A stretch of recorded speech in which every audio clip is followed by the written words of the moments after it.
In this video, I'm going to illustrate to you in very simple terms why the dollar and the euro are mathematically guaranteed to collapse and have been since the moment they were created.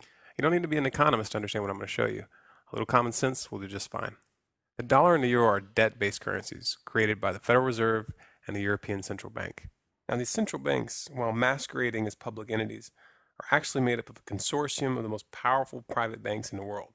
When I say that the dollar and the euro are debt-based currencies, what this means is that dollars and euros are loaned into existence. Central banks create money out of thin air by loaning money that does not yet exist to their respective governments. Since the vast majority of money in circulation is now digital, such an operation doesn't even require the printing of physical paper. Money and the debt that accompanies it is simply typed into existence. Now, these privately owned central banks don't just loan out their imaginary money for free. They charge interest, but the money to pay back that interest doesn't yet exist in the system. Since all money is created this way, there's always more total debt plus interest to be paid back than there is money. This forces governments to constantly return to those banks for more loans, which create more money and interest.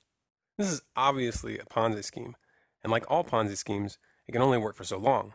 The inevitable result when there's more total debt to be paid due to interest than money in existence is that eventually the debt will reach such astronomical proportions that it will become impossible to service that debt. This is why I said that the collapse of the dollar and the euro is a mathematical certainty. It's been guaranteed since the beginning by the very nature of our monetary system. You might ask yourself why anybody in their right mind would set up a system like this that's guaranteed to fail. Well, the answer is simple. For the same reason that any criminal sets up a Ponzi scheme. There's a small group of bankers who get very, very rich at the expense of the public before the system begins to falter. And they use that money to buy up real assets that maintain their value after the currency falls. Sound criminal to you? Well, that's because it is. But you know what? They're going to get away with it if we don't make a concentrated effort right now to educate the public about the true nature of money and the private central banks which are leading us to the slaughter. And if we let them get away with it this time, the next Ponzi scheme is going to be even bigger.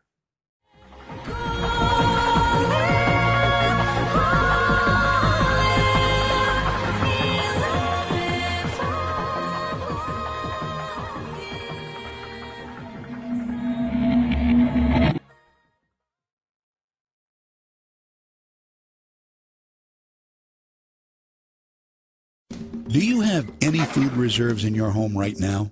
How long could you provide food for your family if the food supply was cut off? A month? A week? 3 days? Wouldn't you feel better if you had the necessary reserves? Have you ever noticed that the more advanced we get, the less prepared we are? Many things that defined life only 100 years ago are so convenient today that we don't really think about what would happen if that convenience were gone. Consider how we get our food. We just go down to the grocery store and grab a few things. But what if something happened that interrupted the food supply to the store? How long would it take for the shelves to be wiped out? What would you do? How long could you and your family survive? You know, for all the other important things in our lives, we have a variety of professionals, from mechanics to doctors, to help cover our bases. Why don't we also have a food professional? Food is our greatest dependency. Yet most of us find ourselves unprepared for the uncertainties that lie ahead. Why take chances? Why not do something about it? You've already taken the first step. Keep moving forward with this tour, and we can help you put a plan together and even show you how to get your food for free.